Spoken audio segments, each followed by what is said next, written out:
Bienvenue dans ce premier épisode de notre série consacrée à l'industrialisation d'un déploiement Azure Virtual Desktop. Premier épisode dans lequel on va attaquer la base, c'est-à-dire l'automatisation de la construction d'une image de référence avec donc Windows 10 en tant que système d'exploitation. Et puis dans le cadre de cette construction, on va automatiser toute l'installation d'applications relativement utile dans des scénarios de virtualisation de bureau comme l'utilisation par exemple de Microsoft Teams, mais aussi la configuration des profils utilisateurs avec FSLogix. Et donc pour faire cette construction d'images template, on va s'appuyer sur un service managé disponible dans Azure qui s'appelle Azure Image Builder, et donc service que nous allons mettre en œuvre au travers d'un workflow GitHub Actions. Alors, on vous a présenté dans l'introduction notre architecture de base de référence avec les composants que nous avions au préalable déployés. Et donc à la fin de cet épisode, voici les nouveaux composants qui vont venir s'ajouter dans notre architecture. Donc pour commencer sur la droite pour la partie GitHub Action, nous avons bien sûr au niveau de l'identité créé un service principal name que l'on a paramétré dans GitHub Action. Donc vous avez montré ça dans le cadre de l'introduction. Et ce qu'on va rajouter cette fois-ci au niveau de cet épisode, cela va être des composants qui vont nous permettre d'utiliser évidemment le service Azure Image Builder et également récupérer notre image Windows 10 dans une Azure Compute Gallery. Donc pour la partie Image Builder, on va créer ce qu'on appelle un custom role, c'est-à-dire un rôle Airbag Azure avec des permissions très spécifiques. Et ce custom role, on va l'assigner à une Azure Manage Identity afin que cette dernière puisse réaliser un certain nombre d'actions dans la souscription.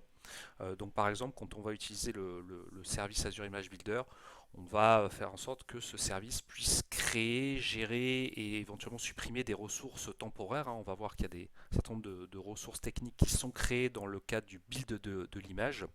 Et donc pour avoir ces permissions, effectivement, il faut qu'on ait cette User Manage Identity qui soit déclarée avec le bon niveau de droit sur la souscription. Ce que l'on va également provisionner au cours de cet épisode, c'est donc une Azure Compute Gallery. Donc c'est l'ex Shared Image Gallery, ça a été renommé il y a très peu de temps, au moment où on enregistre cet épisode. Et cette Azure Compute Gallery va tout simplement nous permettre de stocker une définition d'image, c'est-à-dire le type de système d'exploitation que l'on va utiliser. Donc nous, en l'occurrence, ça sera un Windows 10. Le fournisseur, le publisher, notre offre et éventuellement notre SKU. Et on va également pouvoir stocker une version de l'image. Donc c'est ça qui va nous permettre de créer une machine virtuelle, créer un bureau virtuel quand on va utiliser la galerie depuis finalement la mise en œuvre d'un host pool Azure Virtual Desktop. Et puis enfin, le dernier objet que l'on va retrouver dans cette architecture, ça sera un modèle d'image AIB. Donc ça, c'est vraiment une ressource particulière à Azure Image Builder qui va permettre de lancer la génération d'une image Windows. Et on va vous montrer ça donc juste après, lorsque l'on va mettre en œuvre ce workflow. Petite explication du repo GitHub que l'on vous donnera également dans la description si vous voulez regarder plus en détail les différents fichiers. Donc la structure du repo est composée ici de 3 répertoires. Donc vous avez un premier répertoire qui .github/workflow dans lequel nous allons stocker notre fichier YAML qui correspond à la définition du workflow GitHub Action de build d'image. Donc c'est celui qui s'appellera image_build.yaml, que vous voyez ici sur la droite. Donc on vous a listé les correspondances à chaque fois entre les dossiers et puis les fichiers importants à connaître. Deuxième dossier que l'on a appelé ARM et qui va contenir un fichier AVD template au format JSON.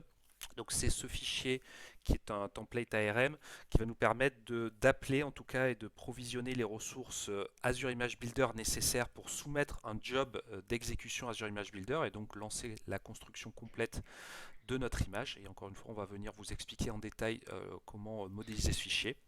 Et puis un troisième dossier dossier que nous avons appelé PS pour PowerShell qui va contenir un certain nombre de scripts PowerShell qui vont venir être appelés pour configurer, personnaliser notre image. Donc ça sera entre autres l'installation, la configuration de l'outil FSLogix, l'installation de Teams et puis un certain nombre de personnalisations, d'optimisation de l'image. Donc voilà pour cette structure de workflow, de repo, pardon, que l'on voulait vous présenter puisque on va maintenant rentrer dans le détail de chacune de ces sections.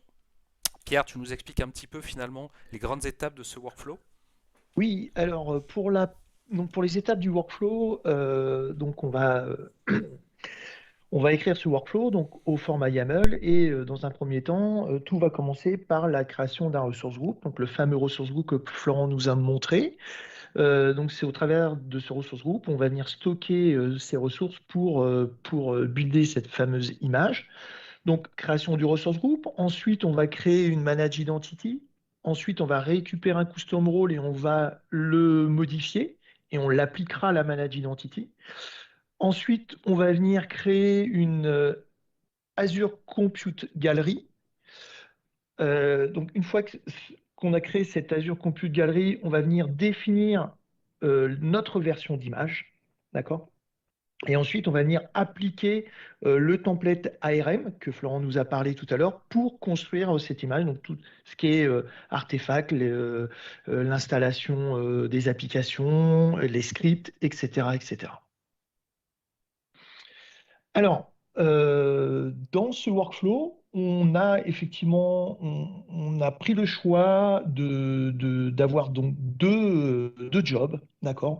Un premier job sur lequel on va venir installer tout ce qui est prérequis pour ce workflow. Et puis ensuite, un deuxième job qui s'enchaînera une fois que le premier est fini, sur lequel on va venir ici créer l'image share gallery, on va venir créer, c'est là où on va venir travailler le template de customisation, et puis ensuite on viendra finir par builder cette fameuse image. Donc deux jobs. Alors, dans l'écriture de ce workflow, donc comme vous l'avez vu, on est sur de l'écriture, donc on est sur du YAML, d'accord? Donc un workflow, donc ligne 1, on va déjà donner le nom de ce workflow. Donc là, ici, en l'occurrence, on a pris exemple build image AD with AIB. Donc ça, c'est le nom de notre workflow. Ligne 2, c'est comment on va déclencher ce workflow. On reviendra dans les épisodes suivants de la manière comment on peut déclencher un workflow dans GitHub Action. Donc là, ici, on a pris, on a pris le choix de pouvoir déclencher ce workflow manuellement. Donc là, on le fait manuellement. D'accord? Ensuite, ligne 4, c'est tout ce qui est variable d'environnement. Donc là, on va retrouver des choses que vous connaissez quand vous faites de l'Azure. Donc tout ce qui est aspect location, tout ce qui est nom de ressources group. Là, vous allez retrouver des variables image template name, l'image de l'Azure Compute Gallery, le nom de définition d'image, etc., etc. Donc là, euh, on parle bien de variables d'environnement et on va s'aider au travers de ces variables d'environnement pour pouvoir travailler ça dans le workflow. Ensuite, ligne 14, c'est là où on va venir définir ces jobs, hein. Vous avez vu tout à l'heure, on avait deux jobs, hein. Un job qui s'appelait prérequis image virtual desktop. Donc là, 16, on va donner le nom de ce job. Et ensuite, ligne 18, c'est là où on va définir ce job, comment il va être exécuté, dans quel environnement il va être exécuté. Donc là, ligne 18, simplement, on va lui dire que ce job va s'exécuter sur une plateforme Windows Server 2019. Donc ça, ce qu'on appelle des runners dans le service GitHub Action, hein. Ce sont des runners qui s'exécutent dans un pool de machines qui sont mises à disposition par GitHub pour pouvoir exécuter vos jobs. Donc là, on parle bien d'un runner qui va s'exécuter sur du Windows Server 2019. Ensuite, on va définir donc les étapes. Donc, ligne 20, on va définir les étapes. Et la première étape, effectivement, ici, ligne 22, on va utiliser donc une action, ligne 23.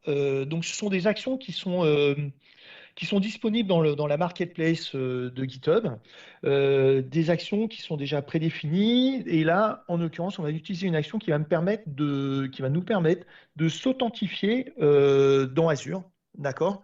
S'authentifier dans Azure sur notre abonnement au travers des credentials que l'on a mis. Donc là, on parle bien de credentials du service principal que l'on a créé, d'accord? Et on va venir le chercher dans le service secret de GitHub. C'est ce que je vous ai expliqué dans l'introduction.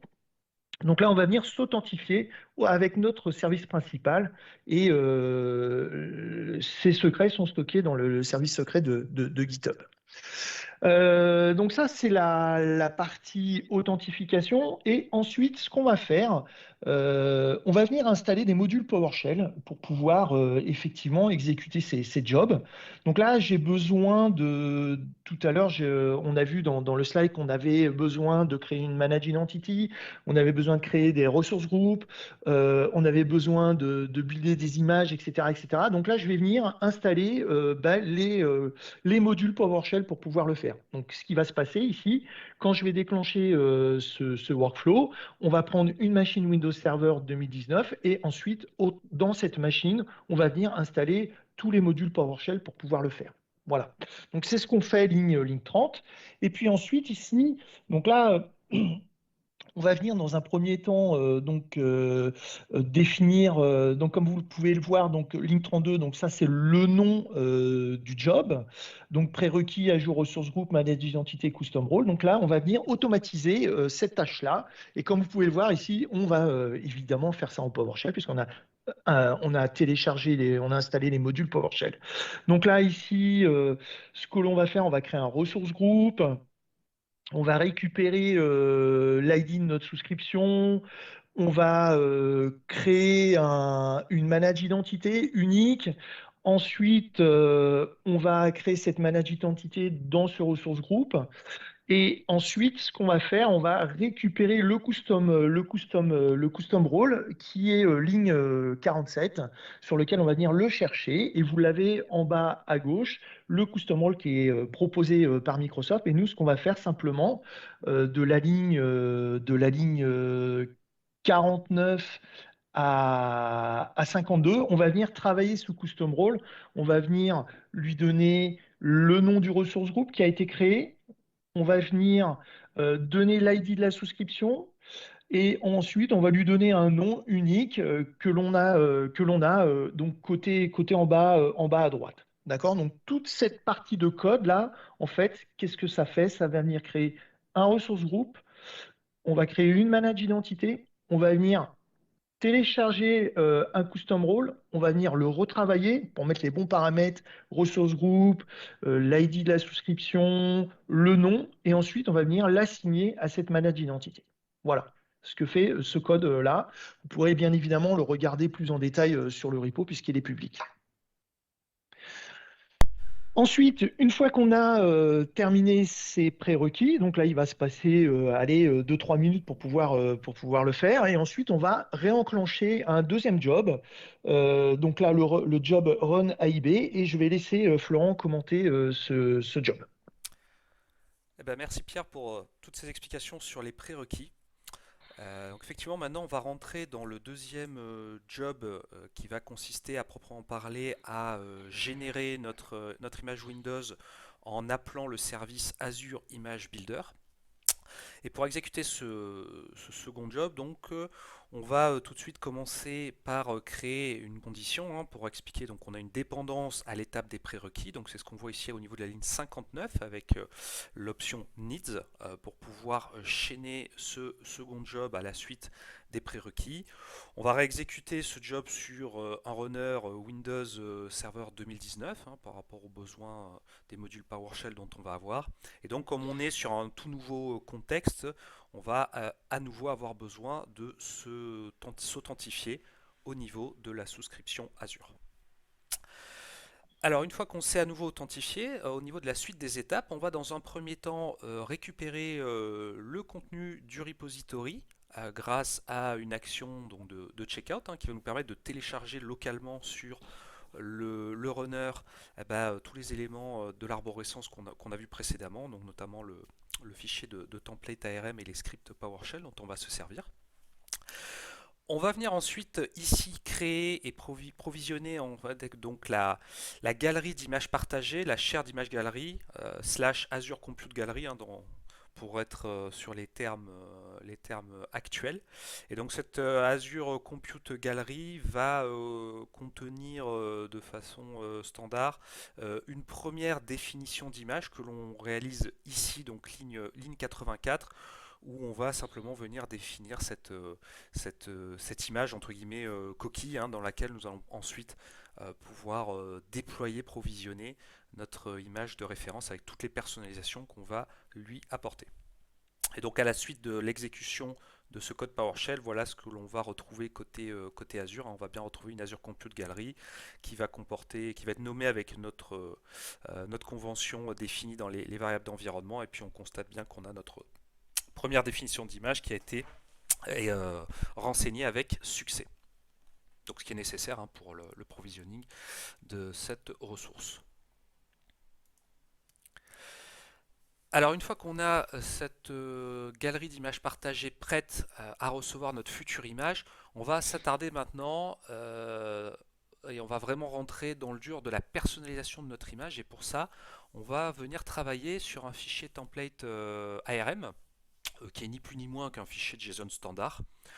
On va retrouver les sections évidemment habituelles. Donc on vous a factorisé ici ces sections-là. On va retrouver les sections classiques des paramètres, les variables, et puis enfin les ressources auxquelles on va faire appel dans le cadre du déploiement de ce fichier template. Alors on va commencer par zoomer sur les trois paramètres que l'on va définir dans ce fichier.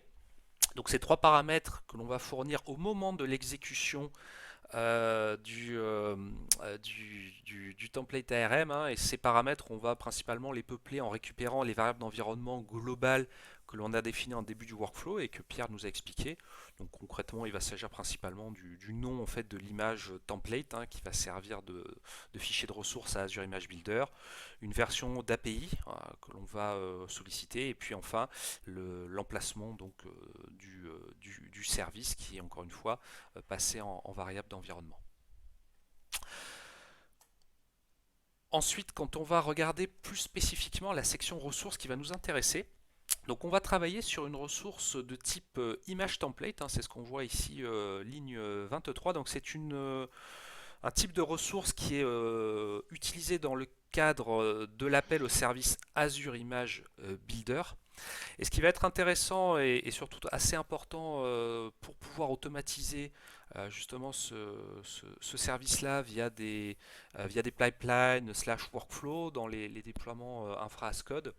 Dans un premier temps, ça va être de passer ici en argument par la suite, hein. On va venir retravailler donc ce fichier pour pouvoir spécifier la propriété Image Builder ID. Hein, rappelez-vous, hein, ce qu'on a expliqué en début d'épisode, c'est que pour que ce service soit autorisé à lire, écrire des images, lire des scripts qui proviendraient d'un stockage Azure, on doit créer une identité managée, donc une identité ici affectée par l'utilisateur, qui va disposer des autorisations sur les différentes ressources. Et c'est cette propriété-là, hein, c'est bien l'ID de notre image, de notre manage identity, que l'on va venir ensuite positionner ici quand on va travailler ce fichier dans notre workflow GitHub Action.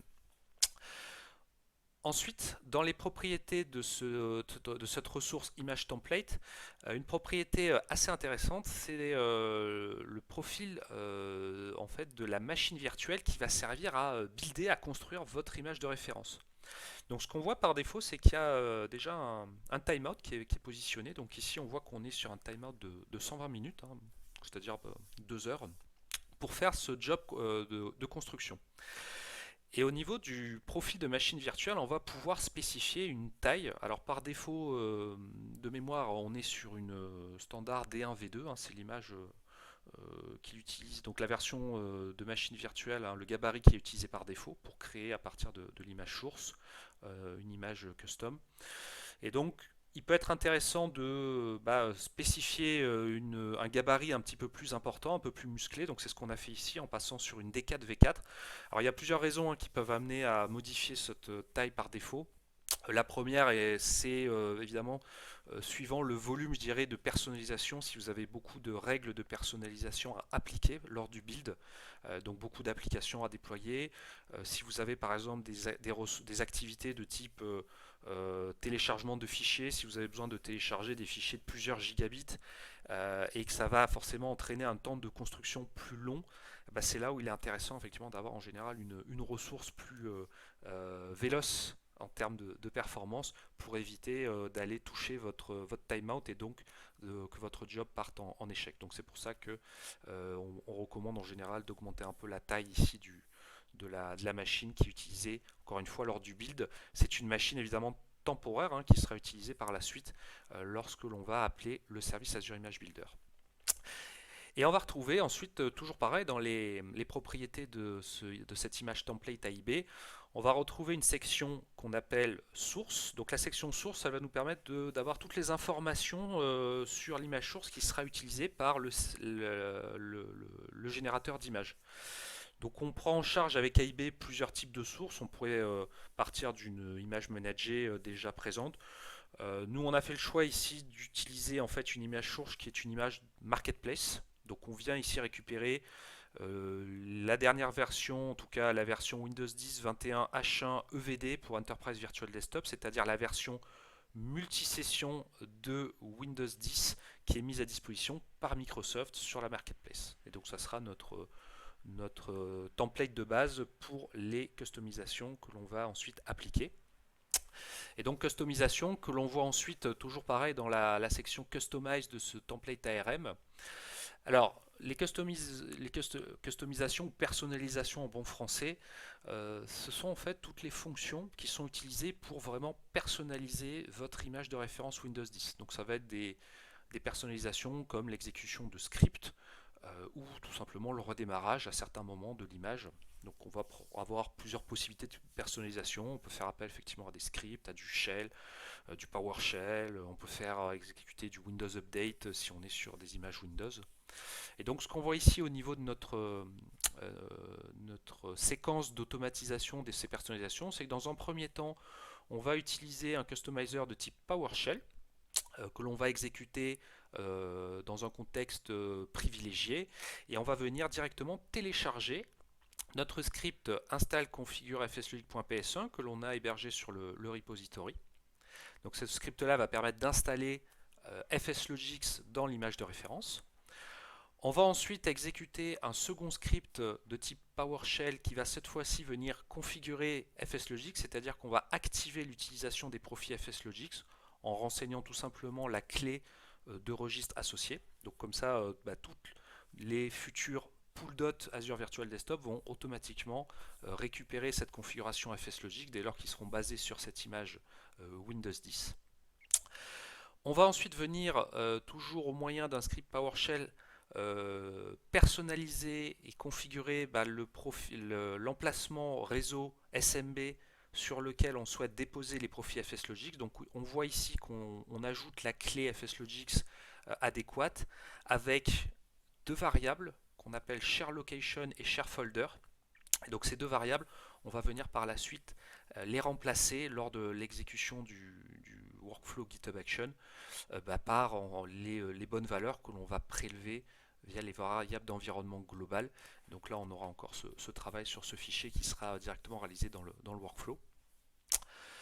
Donc on met tout simplement ici, on indique deux valeurs, un share location et share folder pour pouvoir facilement les référencer ensuite quand on va modifier le fichier à base de get replace. Une fois qu'on aura fait cette opération, on va ici, au moyen encore une fois d'un autre script PowerShell, venir télécharger le script PowerShell qui est dans le repo GitHub et qui va installer Teams de façon appropriée, c'est-à-dire en mode machine, avec toutes les optimisations Teams nécessaires pour pouvoir avoir la gestion correcte des flux audio et vidéo avec les redirections locales.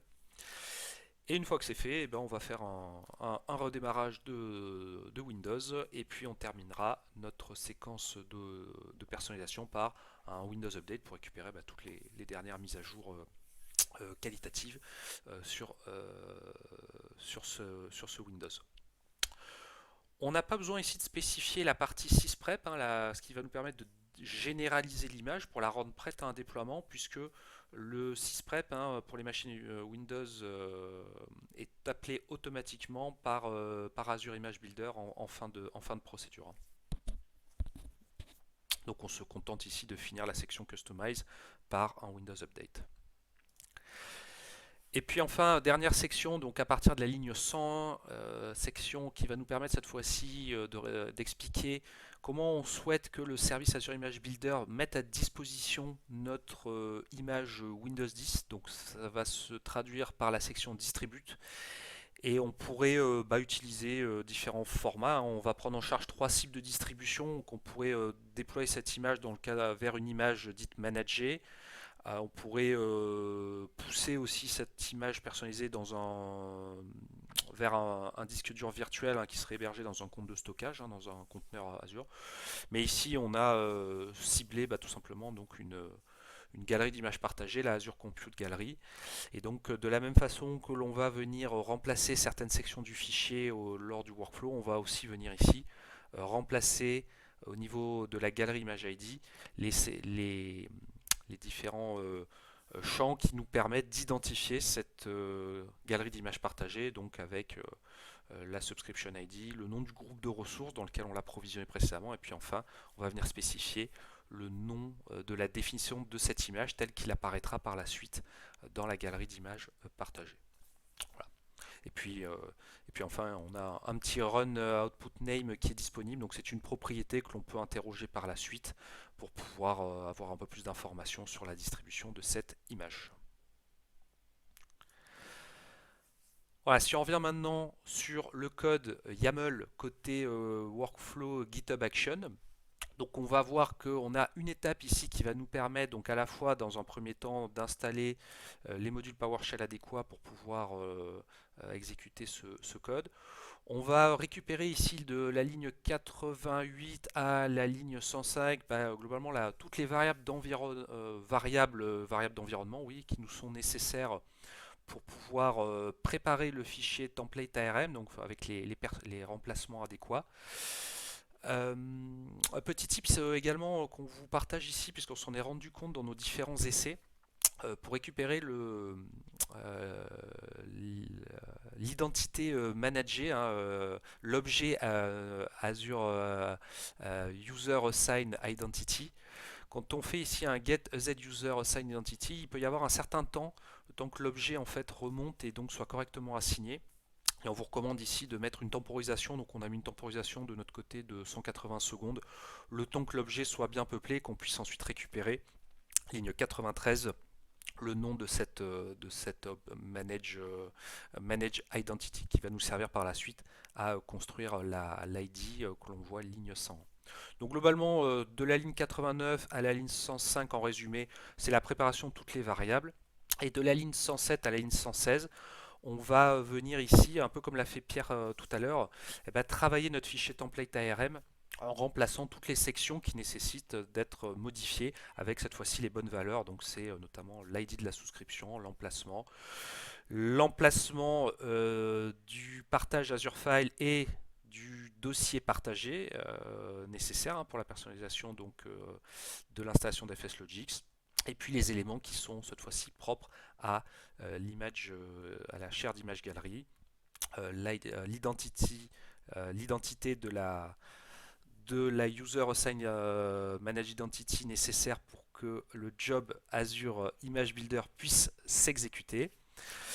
Et enfin, une fois que notre fichier est prêt, ligne 117, on va donc déployer ce template ARM. Et enfin, une fois que le template est déployé et qu'on a notre modèle d'image AIB prêt à fonctionner, on va pouvoir soumettre cette fois-ci le job à Azure Image Builder en lui passant donc notre modèle d'image qui a été déployé grâce au template ARM. Voilà. Et une fois qu'on a fait cette étape-là, globalement, on va soumettre le job.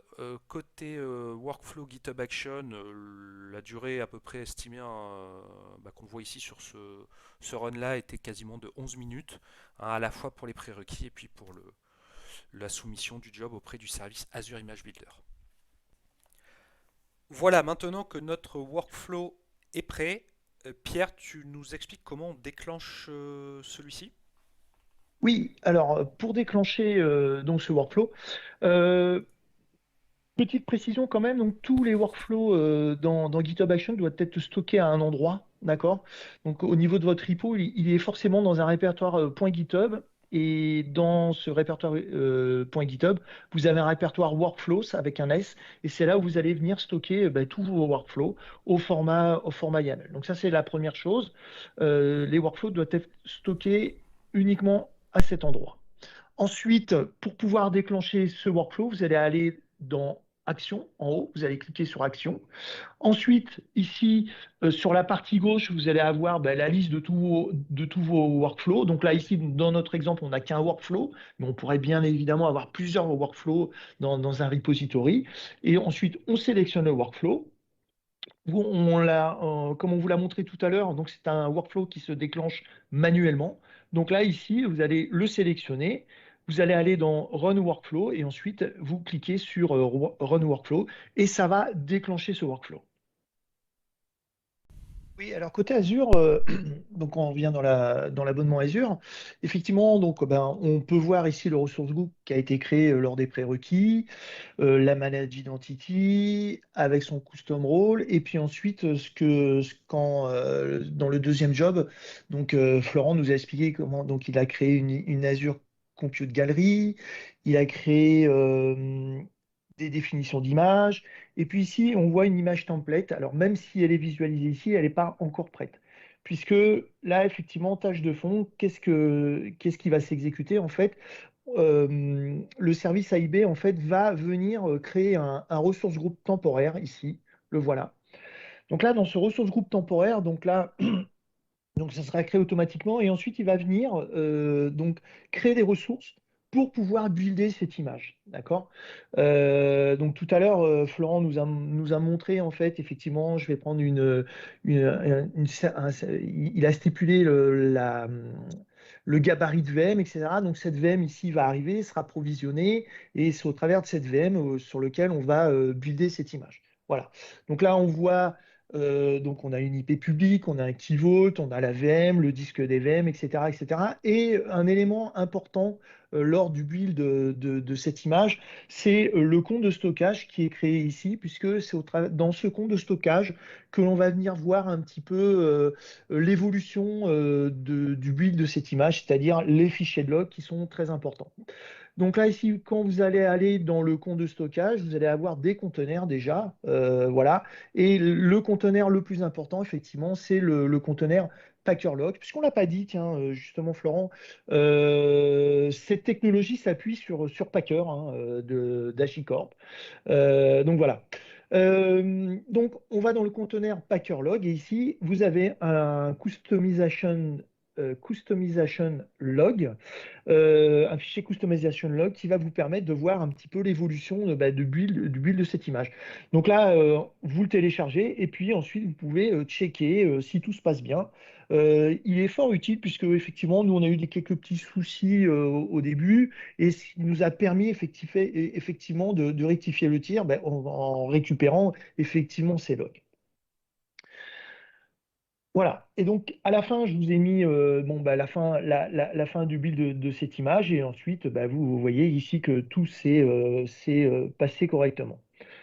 Ensuite, si on retourne sur la console Azure, il vous le laisse. D'accord? Donc, dans ce ressource groupe qu'il a créé, en fait, il y avait la VM, le key vault, etc. Donc, tout ça, il va retirer une fois que l'image a été buildée. Mais par contre, il vous laisse le compte de stockage avec les logs. Donc, libre à vous de le garder ou alors, effectivement, de le supprimer une fois que l'image a été buildée. Voilà, donc notre image a été buildée, tout s'est bien passé, toute la customisation s'est bien passée, etc. Maintenant, effectivement, il ne reste plus qu'à utiliser cette image qui est stockée dans une image Share Gallery.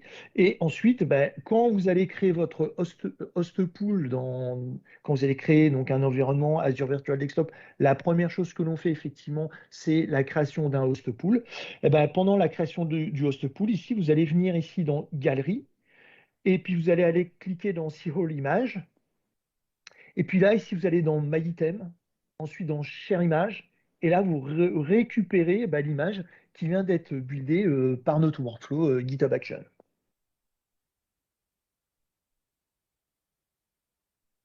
Eh bien, merci Pierre pour ces explications.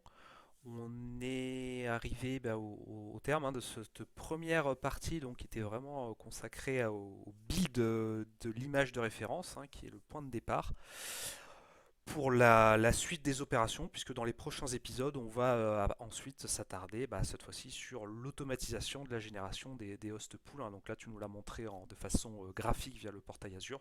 On va regarder comment provisionner ces ressources de façon automatisée via l'infra as code. Merci à toutes et tous et à très bientôt pour la suite de cette série de webinaires sur l'industrialisation d'AVD.